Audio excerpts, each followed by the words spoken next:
Club Bilderberg, la verdadera historia del Club Bilderberg. Daniel Stully. Prólogo. Todo el que esté interesado en saber más sobre los poderes fácticos que gobiernan el mundo e influyen en la vida de todos sus habitantes se quedará impresionado con este libro de Daniel Stully.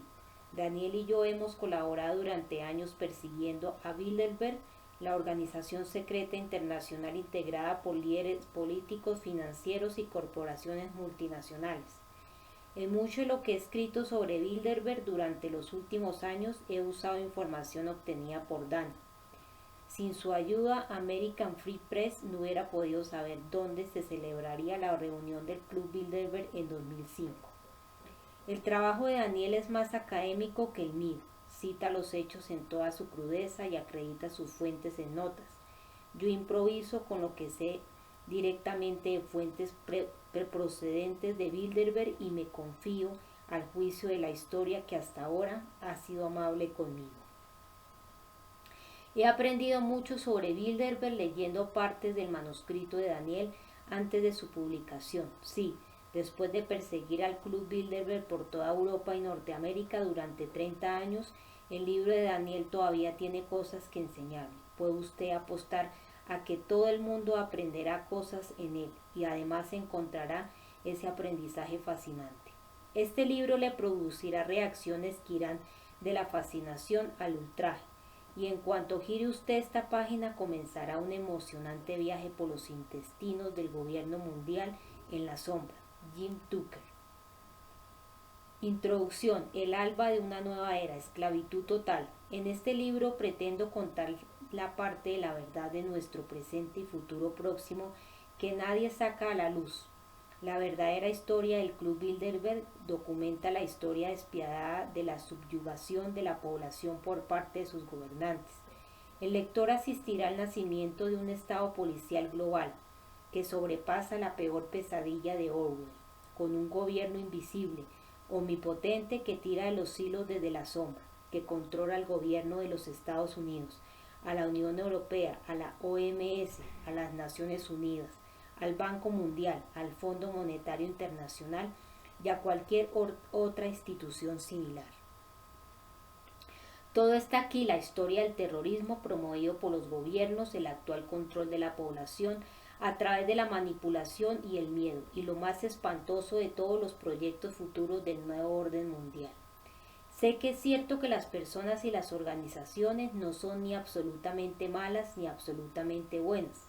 Sé que dentro de ellas, al igual que ocurre con cada uno de nosotros, existen necesidades de supervivencia, dominio y poder luchando contra las necesidades de filantropía y de amor por dominar su comportamiento. Pero parece que en el Club Bilderberg prevalecen, aunque no sea de forma absoluta, las necesidades de poder. Estos matices de ninguna manera restan importancia a la terrible situación de alineación a la que nos están llevando. Soy consciente de que los amos del mundo también harán cosas constructivas en su vida, unos más y otros menos, aunque como ya se encargan ellos de hacer pública esta información a través de los medios de comunicación, la he obviado en mi libro. Me he centrado en este otro, lado oscuro, y reconocido, secreto y perverso de los miembros del club. También es evidente que algunas de las personas que están en el poder tienen ideales más elevados y conscientes que las personas las que hablo en este libro. Muchos grandes empresarios, políticos, incluso algunos de sus colaboradores están luchando por poner límites a la depravación de Bilderberg. Desde fuera algunos, desde dentro otros, aunque eso sí, de forma encubierta todos.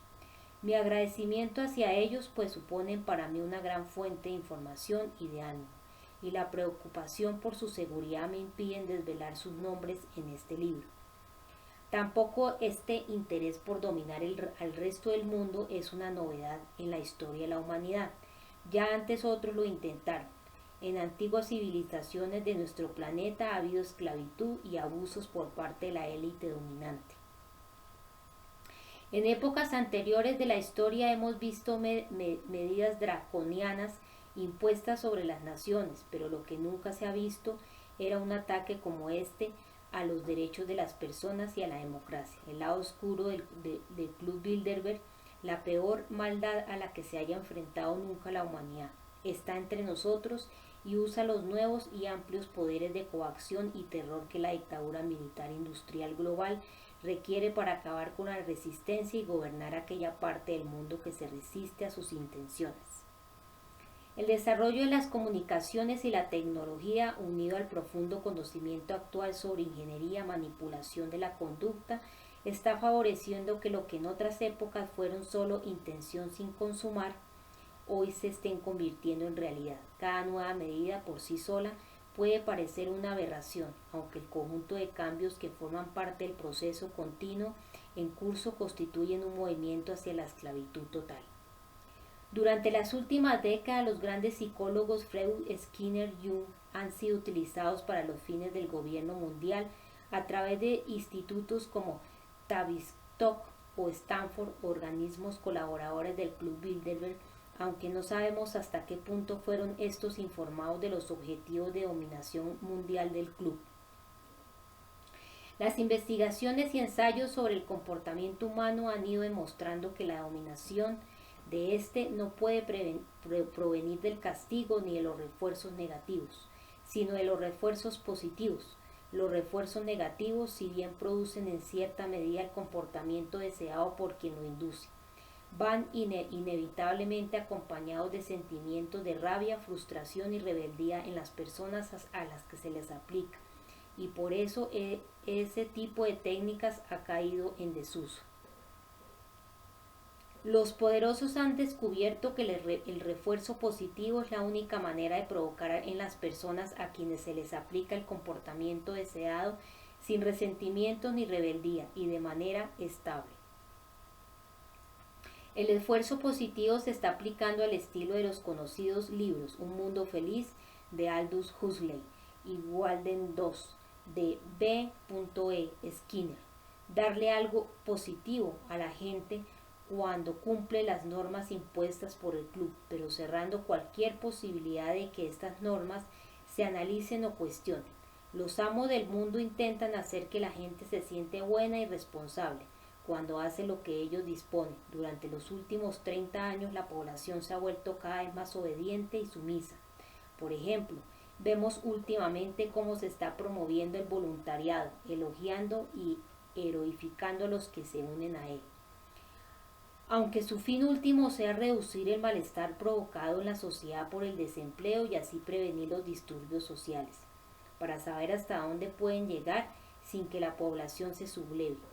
Están realizando múltiples experimentos como la actual campaña contra el tabaco. Que la gente fume o no es algo tan importante para los gobiernos como parece. Mucho más nefasto para la salud de la población son los gases que sueltan los coches contra los que no se hace nada. Aunque los técnicos que aplican las campañas anti-tabaco crean fervientemente en su necesidad, desde arriba es solo un experimento más sobre la sumisión de la población y sobre el que deben estar bastante contentos con los resultados. Observen lo que ocurre en el metro o en el AVE si a algún loco se le ocurre encender un cigarrillo. Enseguida será observado como si se tratara de un leproso y alguien se le acercará para decirle educadamente que está prohibido fumar. Observen también la cara de satisfacción de quien hace el comentario, la misma que cuando sacaba una buena nota en el colegio o cuando ayuda a alguien, la satisfacción de haber cumplido con su deber y de sentirse apropiado para formar parte del sistema. ¿Pueden ustedes recordar si esta actitud era habitual hace 20 o 30 años? A un nivel mucho más profundo dentro de la sociedad civil hay un pacto de silencio y pasividad. Tal vez muchos se den cuenta de que no se puede defender la democracia destruyéndola, pero deciden callar y seguir con sus cómodas rutinas cotidianas. Lo que ocurra no les afecta. El problema es que sí les afecta. La batalla se está liberando en este preciso instante y la dictadura global, el gobierno mundial único, va ganando. El objetivo de esta batalla es defender nuestra intimidad personal y nuestros derechos individuales, la piedra angular de la libertad. Implica al Congreso de los Estados Unidos, la Unión Europea, los tribunales, las redes de comunicación, las cámaras de vigilancia, la militarización de la policía, los campos de concentración, las tropas extranjeras estacionadas en suelo estadounidense, los mecanismos de control de una sociedad sin dinero en efectivo, los microchips implantables, el rastreo por satélite GPS, las etiquetas de identificación por radiofrecuencia RFID, el control de la mente, su cuenta bancaria, las tarjetas inteligentes y otros dispositivos de identificación que Gran Hermano nos impone y que conectan los detalles de nuestra vida a enormes bases de datos secretas del gobierno. Conciencia de información total, esclavitud total. Estamos ante una encrucijada. Los caminos que tomemos ahora determinarán el futuro de la humanidad y si estaremos en el próximo siglo que viene como un estado policial electrónico global o como seres humanos libres, como consecuencia de una conciencia masiva que tenga lugar en Estados Unidos y en el resto del mundo libre frente a las actividades criminales de la élite global. Bilderberg, el ojo que todo lo ve, el gobierno mundial a la sombra, decide en una reunión anual completamente secreta cómo deben llevarse a cabo sus diabólicos proyectos, cómo se celebran estas reuniones. Inevitablemente les siguen la guerra, el hambre, la pobreza, el derrocamiento de los gobiernos y abruptos y sorprendentes cambios políticos, sociales y monetarios. Tal régimen depende absolutamente de la capacidad del club para mantener la información silenciada y reprimida. Este es su talón de Aquiles. En cuanto a la gente descubre el juego, el trance colectivo sobre el que se basa empieza a venirse abajo. El capítulo sobre Gran Hermano explica cómo el grupo Bilderberg pretende mantenernos sometidos mediante el control que ejerce sobre la CE, las Naciones Unidas y el gobierno de los Estados Unidos. Para controlar nuestra reacción ante acontecimientos creados, el grupo Bilderberg cuenta con nuestras respuestas pasivas y sumisas y no se verá decepcionado mientras nosotros, como mundo libre, sigamos respondiendo igual que hemos hecho ahora.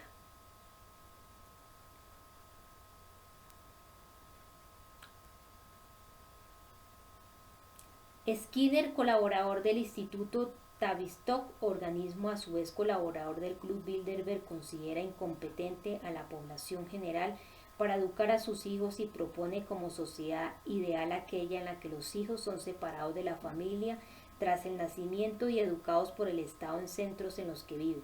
Sus familias solo pueden ir a pasar algunos ratos con ellos, nunca en privado. Y en el caso, por ejemplo, de querer comprarles un regalo, tienen que comprar otros para que los compañeros de su grupo, de manera que los padres acaban por sentirse desvinculados de sus hijos. El Estado paga a los padres por sus hijos un dinero estipulado. La UNESCO fue creada con el objetivo expreso de destruir el sistema educativo. Nuestra respuesta inadecuada a la crisis es lo que operaban los ingenieros sociales de Tavistock.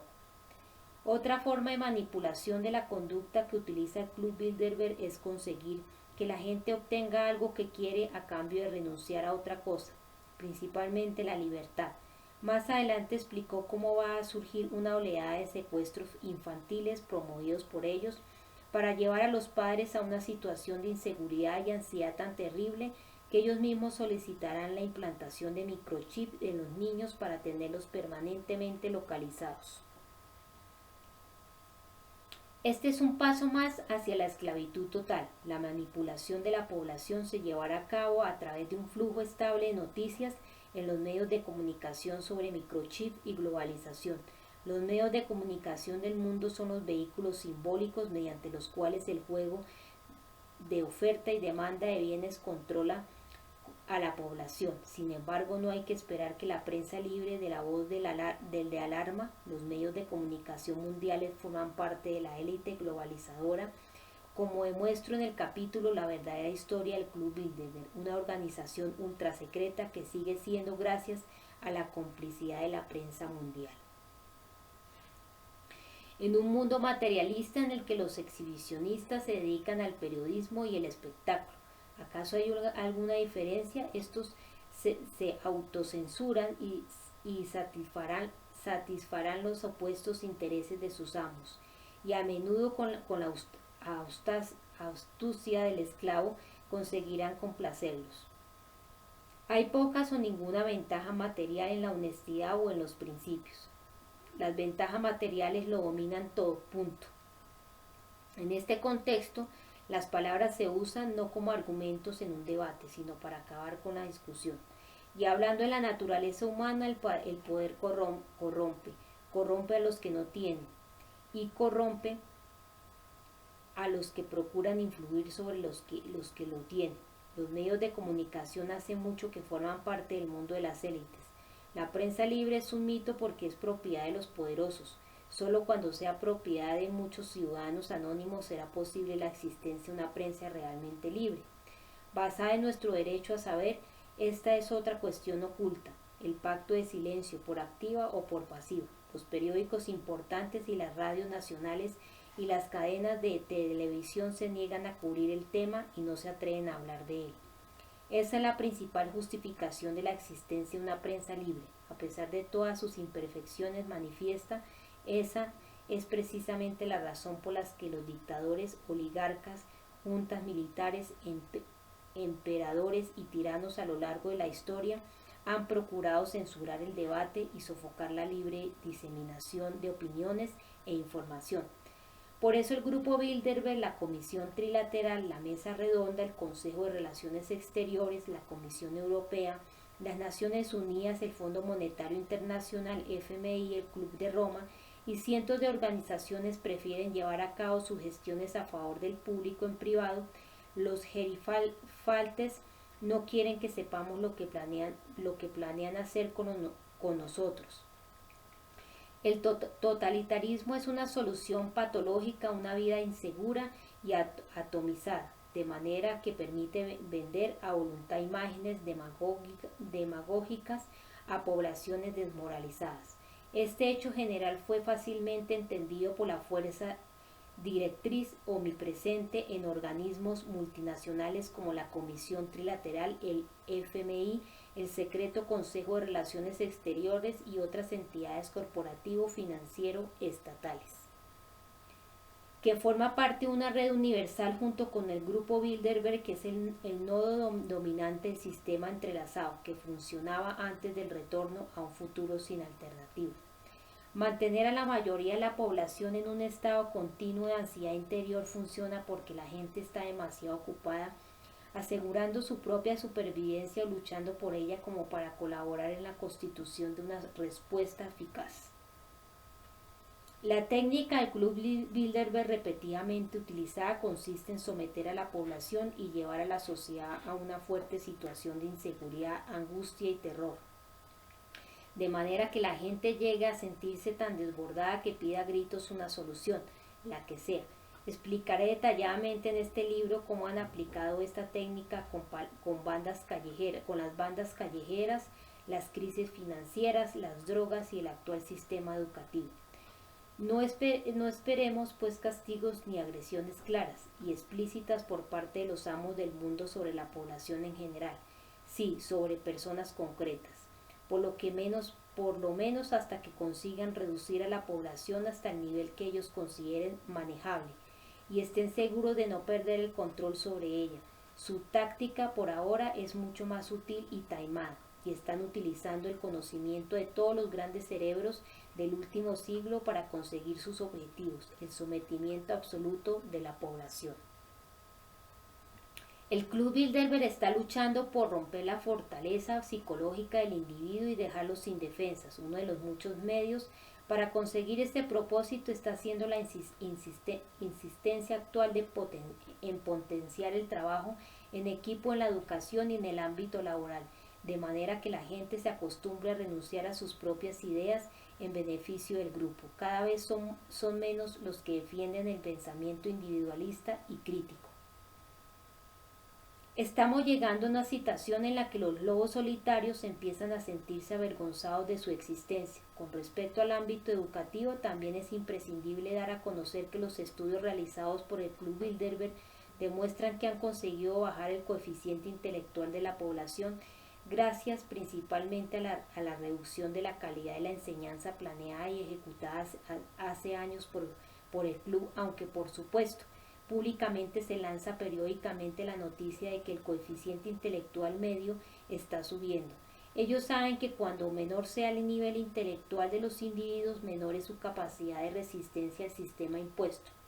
Para conseguir esto no solo han manipulado a los colegios y a las empresas, sino que han apoyado en su arma más letal la televisión y sus programas basura, para alejar a la población de situaciones estimulantes y conseguir así adormecerla.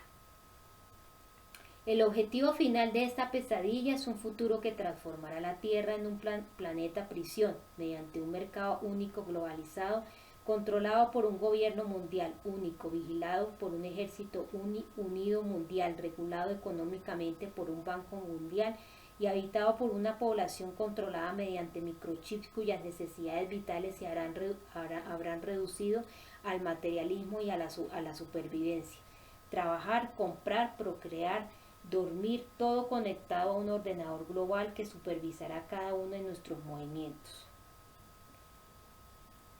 Porque cuando usted comprenda lo que ocurre, comenzará a entender que mucha gente importante, gente a la que cree que admira, a la que busca para que lo guíe, a la que intenta apoyar, gente que usted creía que trabajaba para nosotros a favor de la libertad, los líderes elegidos democráticamente, los comisarios europeos, no elegidos por el pueblo, los líderes de la sociedad civil, la prensa, todos los que deberían proteger celosamente nuestra libertad, en realidad trabajan para ellos, a favor de intereses que poco tienen que ver con la libertad. Sivanandan, director del Instituto de Relaciones Raciales, dice: la globalización ha establecido un sistema económico monolítico. El 11 de septiembre amenaza con engendrar una cultura política monolítica. Juntos suponen el fin de la sociedad civil y el nacimiento de la esclavitud total. La Unión Europea no es inmune a esta nueva ideología, sino que ayuda a formarla. Los gobiernos europeos han conspirado para lograr lo que cínicamente se llama lucha contra el terrorismo, con el vergonzoso bombardeo y posteriores secuelas en Afganistán e Irak, acontecimientos que se han vendido a una población desmoralizada y abatida con actos patrióticos llenos de entusiasmo, como ocurre con todos los matones. La mayor amenaza a la vida proviene del propio sistema de terror que se supone que protege a los ciudadanos del mismo. O seguimos creyéndonos las mentiras propagadas por los políticos y los medios de comunicación que dicen que la guerra de Afganistán se ha hecho para defender la libertad, acabar con los talibán, capturar a Bin Laden y establecer la democracia y la igualdad de derechos. Benjamín Disraeli, primer ministro de Inglaterra, apuntó que el mundo es gobernado por personajes muy distintos de lo que piensan, lo que no están entre bastidores. Desde 1994, cuando David Rockefeller exigió que se acelerasen los planes para el empuje final de la conquista global, toda la población del planeta se ha visto abrumada con una crisis financiera y ambiental, después de otra, paralizada por un terror de baja intensidad, una técnica, según descubro en este libro, usada con frecuencia por los ingenieros sociales como condición necesaria para mantener a sus sujetos en un desequilibrio perpetuo. El nuevo orden mundial se alimenta de guerras y sufrimiento, de descalabros financieros y crisis políticas para mantener la expansión de su aplastante movimiento.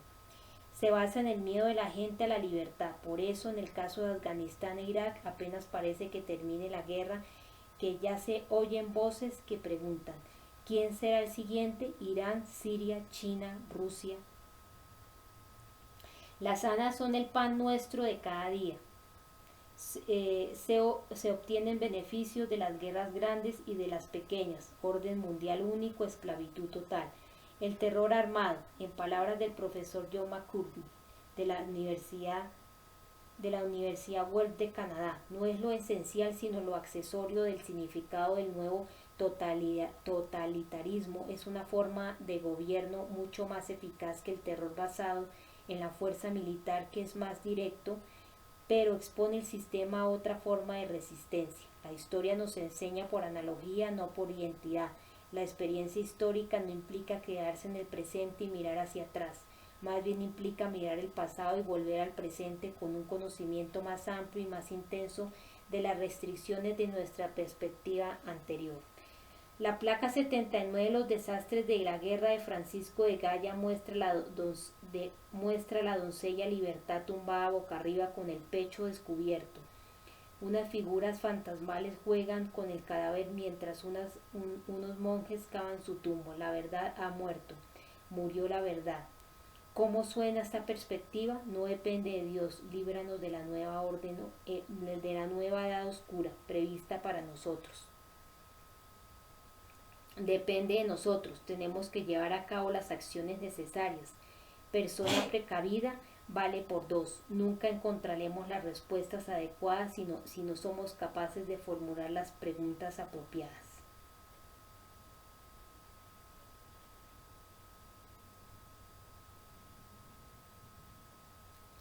Capítulo 1. El Club Bilderberg. Me gustaría hablar con usted, dijo alguien. Me giré instintivamente hacia la derecha, aunque no vi a nadie. El caballero que requería mi compañía estaba detrás de mí, dirías en que usando mi hombro derecho como refugio. Quédese sentado, por favor, me susurró su sombra. Perdóneme, pero no estoy acostumbrado a que me den órdenes, especialmente a alguien a quien no conozco, respondí con resolución. Señor Stully, sentimos invadir su espacio. Es que nos gustaría mucho hablar con usted, dijo el primer caballero, extendiendo una flácida mano con la esperanza de que decidiese estrechada o huelga a decir que le pedimos la máxima discreción. Por sus piruetas lingüísticas deduje que ese inglés había sido aprendido en uno de esos colegios elitistas británicos o quizá con un tutor privado. ¿Cómo sabe mi nombre? No recuerdo habérselo dicho. Sabemos bastante de usted, señor Stully. Podía percibir que el misterioso caballero empezaba a sentirse más relajado en mi compañía. Por favor, siéntese, dije en un tono más cálido, aceptando también la distensión del momento. El hombre bajó la mirada, sacó una pitillera de uno de los bolsillos de su elegante americana y empezó a examinarla. Yo me arrellané en mi taburete esperando que uno de los dos rompiese el silencio. Por ejemplo, sabemos que está aquí para cubrir la conferencia Bilderberg, que ha estado siguiéndonos durante muchos años, que de alguna manera parece conocer con mucha antelación la localización exacta de cada encuentro, cuando la mayoría de los participantes no lo saben hasta una semana antes, que con toda la confidencialidad con la que nos movemos, usted parece saber de qué hablamos y cuáles son nuestros planes futuros. Usted, señor Stully, ha llegado a condicionar la elección de algunos de nuestros participantes. En un momento dado pensamos que ya lo teníamos. Presumimos que habíamos detectado a su contacto en el interior. Si usted hubiese fallado en sus predicciones sobre nosotros, ese participante hubiese tenido graves problemas personales. Afortunadamente para él, usted acertó. Acento de Kent, pensé.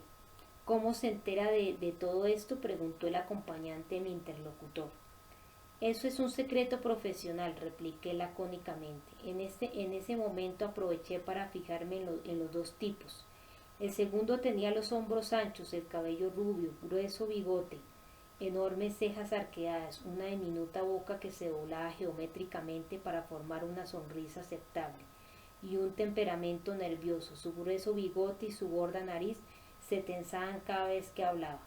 Detrás de nosotros, formando parte de una incomprensible horda de turistas galaces, se sentaba un hombre barbudo y jorobado que llevaba guantes de piel y un sombrero de viaje. Parecía ser todo un amante de la música, o al menos eso decía todo el mundo. Una gruesa mujer con un enorme lunar en la barbilla. Es usted todo un enigma.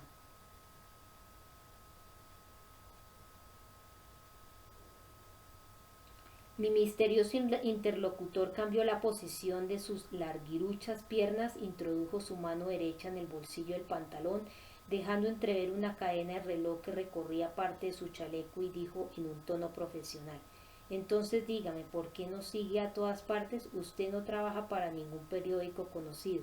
Sus artículos incomodan a nuestros miembros. Varios congresistas estadounidenses y algunos miembros del Parlamento de Canadá han tenido que cancelar su asistencia a nuestro encuentro anual porque usted ha sacado a la luz su participación. Usted no va a vencernos, no es capaz de hacerla, siseó el segundo tipo. El Club Bilderberg, señor Stulin, es un foro privado en el que participan algunos miembros influyentes de nuestra comunidad empresarial. También invitamos a algunos políticos a que compartan con nosotros sus experiencias personales y profesionales. Todo ello lo hacemos con la esperanza de conjuntar las necesidades de los pueblos del mundo y la política de altos vuelos. De ninguna manera intentamos influir en los gobiernos, en su política o en su toma de decisiones. No me jodas, respondí bruscamente. Podía sentir cómo se me tensaban los músculos del cuello y de la mano. Y yo me creo que Kennedy fue asesinado por extraterrestres, que Nixon fue defenestrado por su abuela y que la crisis del petróleo de 1973 fue provocado por la Cenicienta. Si no hubiera sido por nosotros, Canadá formaría parte del Gran París de los Estados Unidos. Dígame, ¿por qué asesinaron a Aldo Moro? Sabe que no le podemos decir nada, señor Stulin. No he venido aquí para discutir con usted. En una mesa redonda cerca de la ventana, dos turistas alemanes, un desempleado con los ojos llorosos y el primo de barman, jugaban a las cartas muy entretenidos. En una mesa adyacente se sentaba un hombre mayor, miope, calvo y gordo que gastaba un traje gris demasiado grande para su envergadura.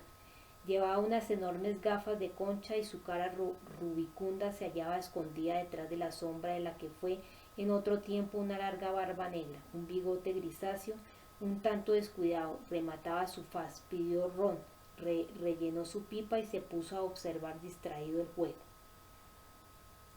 Puntualmente a las 11:45 vació la pipa, la metió en el bolsillo del pantalón, pagó el ron y se marchó en silencio.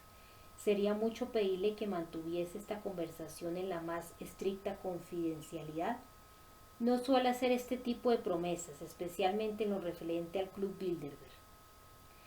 Me sorprendí a mí mismo disfrutando el enfrentamiento con la esperanza de que el primer tipo perdiese los nervios. El primer tipo soltó una parrafada de varios minutos sobre las virtudes de la colaboración entre las naciones, los niños hambrientos de África y otras comeduras de coco por el estilo. Intenté concentrarme en lo que decía, pero pronto me vi observado la cara del segundo tipo, sonreía con expresión ausente o se lamía el bigote.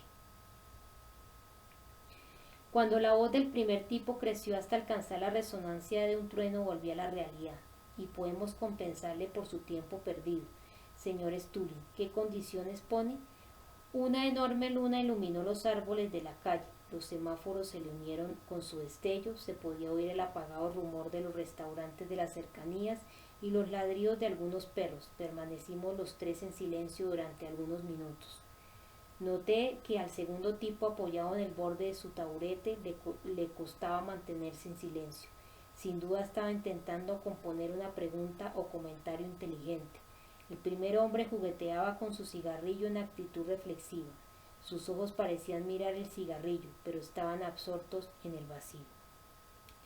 Mi silencio tiene las siguientes condiciones. Querría que los futuros encuentros Bilderberg se anunciaran públicamente con libre acceso a cualquier periodista que quisiera asistir. El contenido de todas las conferencias debería ser público, así como la lista de participantes. Y por último, prescindan de la CIA, las armas, los perros, la seguridad privada y lo más importante, su secretismo. Sabe perfectamente, señor Stulin, que no podemos hacer eso. Hay mucho en juego y ya es muy tarde para ese tipo de cambios. Entonces, señor mío, repliqué, tendrán que aguantarme hasta el final.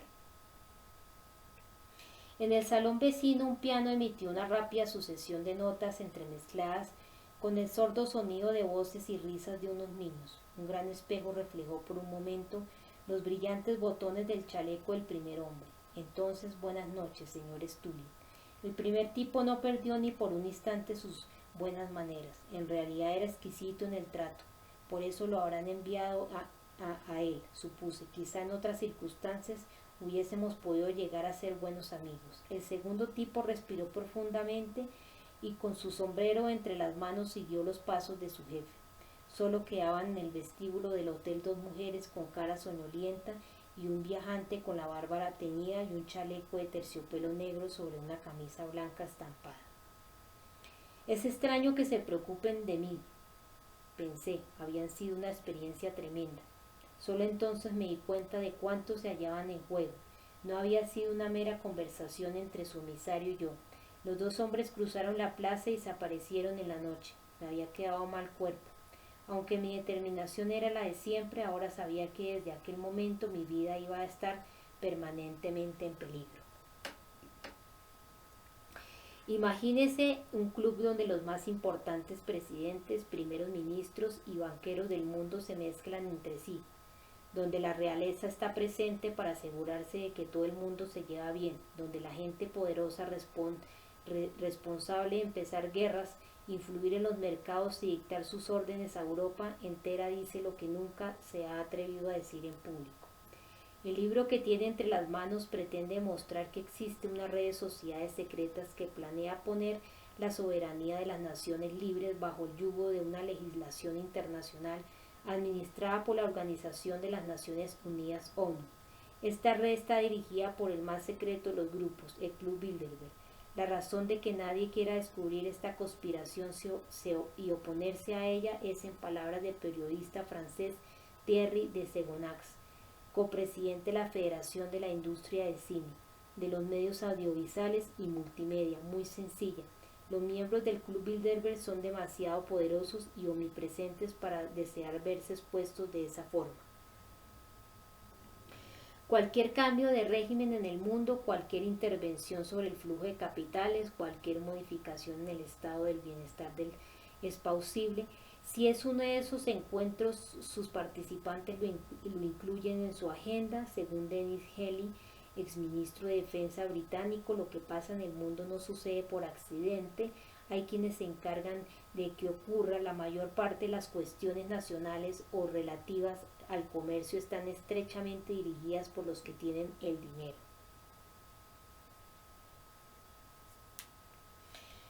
Los socios del Club Bilderberg deciden cuándo debe empezar. Las guerras no en vano ganan dinero con todas ellas, cuánto deben durar.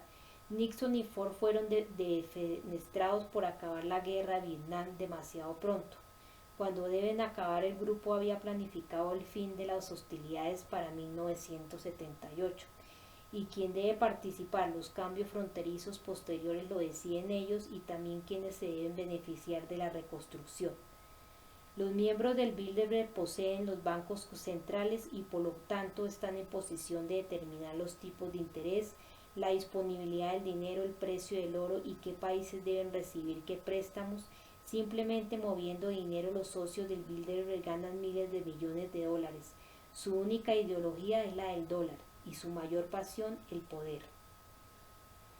Desde 1954, los socios del Club Bilderberg representan a la élite de todas las naciones occidentales: financieros, industriales, banqueros, políticos, líderes de corporaciones multinacionales, presidentes, primeros ministros, ministros de finanzas, secretarios de Estado, representantes del Banco Mundial, la OMC y el FMI, que es Fondo Monetario Internacional, ejecutivos de los medios de comunicación y líderes militares. Un gobierno en la sombra que se reúne en secreto para debatir y alcanzar un consenso sobre la estrategia global. Todos los presidentes americanos, desde Eisenhower ha pertenecido al club, también Tony Blair, así como la mayoría de los miembros principales de los gobiernos ingleses: Lionel Jospin, Romano Prodi, expresidente de la Comisión Europea, Mario Monti, comisario europeo de la competencia, Pascal Lamy, comisario de comercio, José Durão Barroso, Alan Greenspan, jefe de la Reserva Federal, Hillary Clinton, John Kerry, la asesinada ministra de Asuntos Exteriores de Suecia, Anna Lindh, Melinda y Bill Gates, Henry Kissinger, la dinastía Rothschild, Jean-Claude Trichet, la cabeza visible del Banco Central Europeo, James Wolfenson, presidente del Banco Mundial, Javier Solana, secretario general del Consejo de la Comunidad Europea, el financiero George Soros, especulador capaz de hacer caer monedas nacionales en su provecho, y todas las familias reales de Europa. Junto a ellos se sientan los propietarios de los grandes medios de comunicación. Sí, también pertenecen al grupo las personas que controlan todo lo que lee y ve. Los varones de los medios de comunicación, David Rockefeller, Conrad Black, el ahora caído en desgracia, es propietario de 440 medios de comunicación de todo el mundo, desde Jerusalén Post al principal diario de Canadá, The National Post, Edgar Bronfman, Rupert Murdoch y Sumner Rothschild, director de Viacom, un conglomerado mediático internacional que aglutina virtualmente a todos los grandes segmentos de la industria de la comunicación. Por esa razón nunca ha oído hablar antes del Club Bilderberg.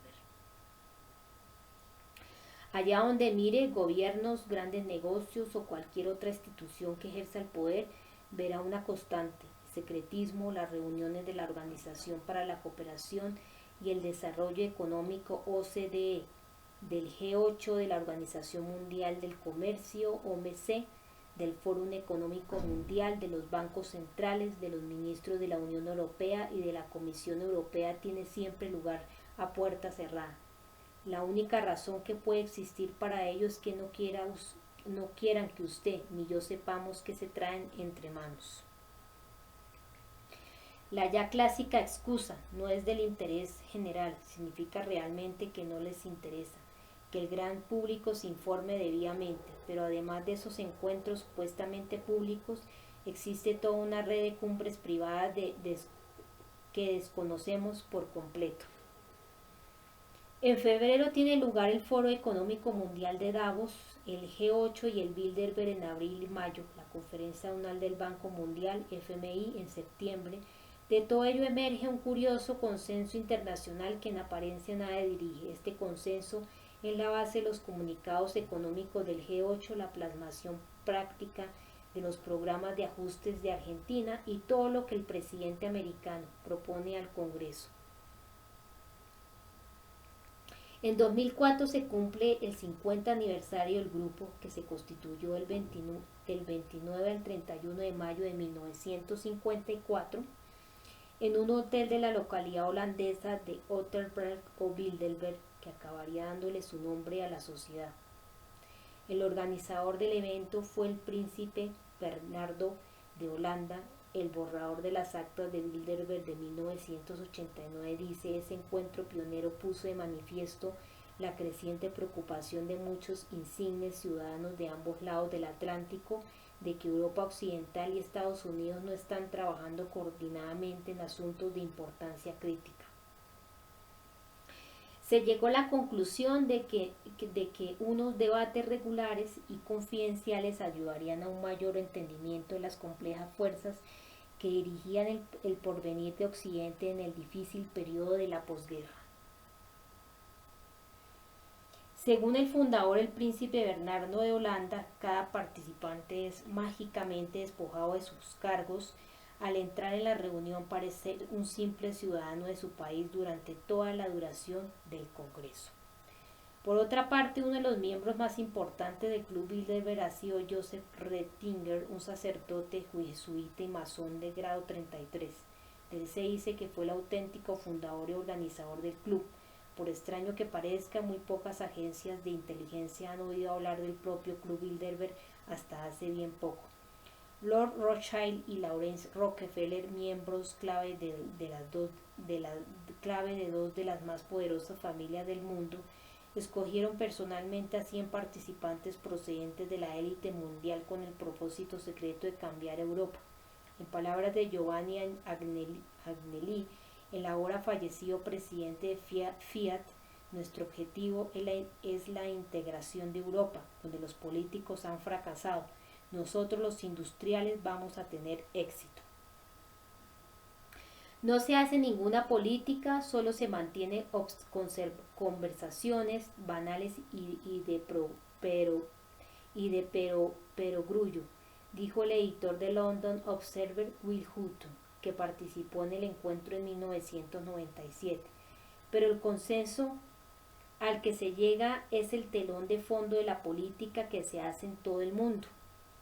El príncipe Bernardo de Holanda, padre de la reina Beatriz e íntimo del príncipe Felipe de Gran Bretaña, añade que cuando los representantes de las instituciones occidentales abandonan la reunión se lleva consigo el consenso del grupo. Estos debates liman diferencias y consiguen llegar a posiciones comunes, por eso tienen una gran influencia sobre sus participantes. Lo que suele ocurrir casi por casualidad es que a partir de ese consenso, los omnipotentes intereses comerciales y políticos a través de los medios de comunicación consiguen que la política de los gobiernos sea la misma aun cuando sus intereses particulares sean ostensiblemente diferentes. La lista de invitados. Nadie puede comprar una invitación para uno de los encuentros Bilderberg. Aunque muchas multinacionales lo han intentado, es el comité directivo quien decide a quién invita. Lo que el periódico londinense The Guardian denomina un Bilderberg Heart no ha cambiado en los últimos 50 años. Un socialista fabiano, partidario entusiasta de un orden mundial único. Según una fuente del comité directivo del grupo, los invitados deben venir solos, sin esposas, amantes, maridos o novios. Los asistentes personales, es decir, guardaespaldas fuertemente armados, normalmente exmiembros de la CIA, del MI6 y del Mossad, no pueden asistir a las conferencias y deben comer en una estancia aparte. Ni siquiera el asistente personal de David Rockefeller puede acompañarlo durante el almuerzo. Queda explícitamente prohibido que los invitados concedan entrevistas a los periodistas. Para mantener su aura de hermetismo, los participantes alquilan un hotel completo durante toda la duración del Congreso. Normalmente de 3 o 4 días, agentes de la CIA y del Mossad se encargan de limpiar hasta la última dependencia. Se revisan los planos del establecimiento, se investiga al personal y se manda a casa a cualquiera que levante la más mínima sospecha. Agentes de policía con uniformes negros inspeccionan con perros cada uno de los vehículos de suministros, no queda nada por remover y después escoltan a los transportistas hasta la entrada.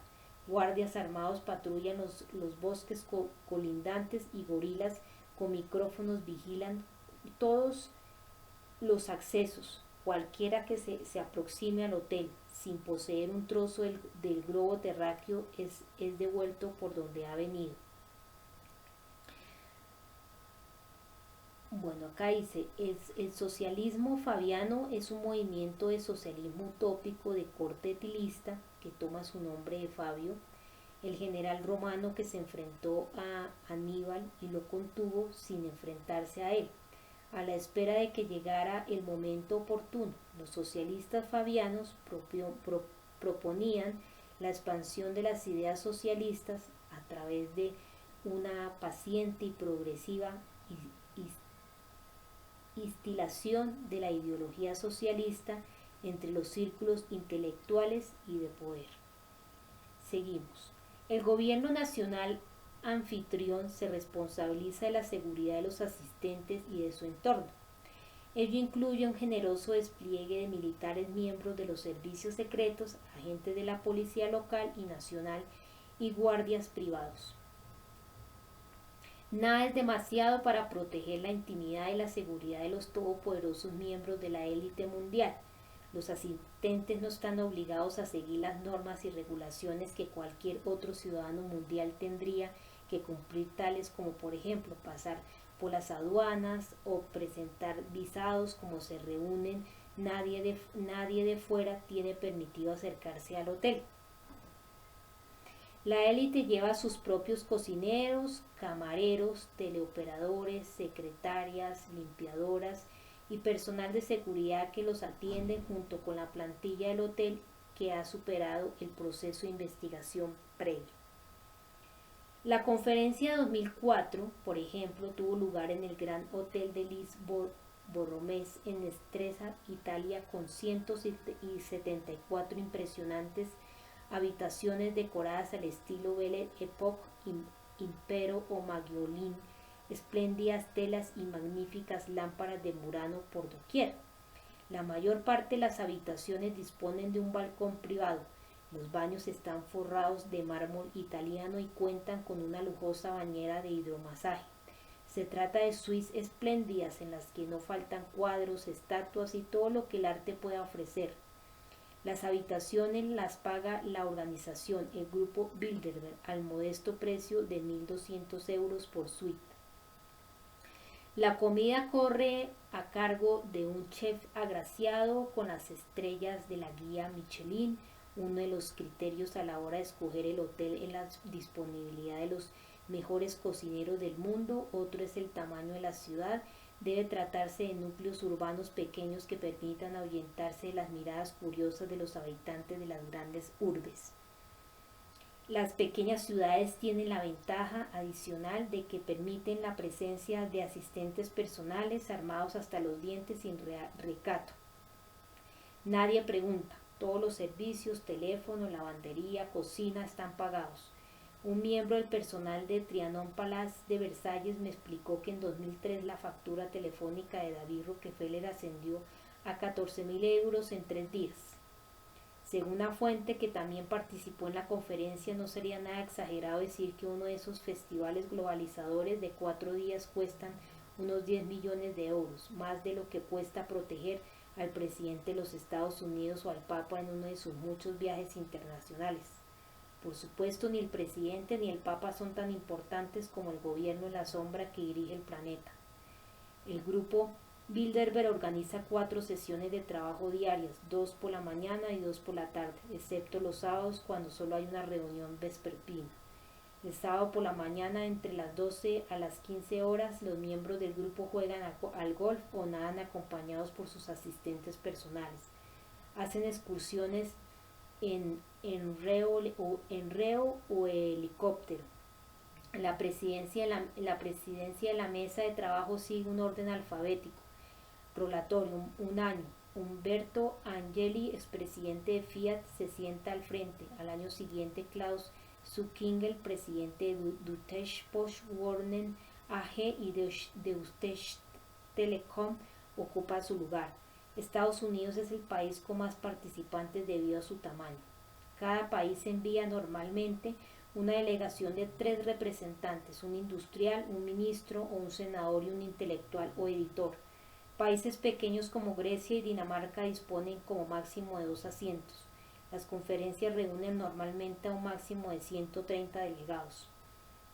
2/3 de los presentes son europeos y el resto procede de Estados Unidos y Canadá. Los participantes mexicanos pertenecen a una organización hermana menos poderosa, la Comisión Trilateral. 1/3 de los delegados son políticos y los tercios restantes representantes de la industria, las finanzas, la educación, los sindicatos y los medios de comunicación. La mayor parte de los delegados hablan inglés, aunque la segunda lengua de trabajo es el francés.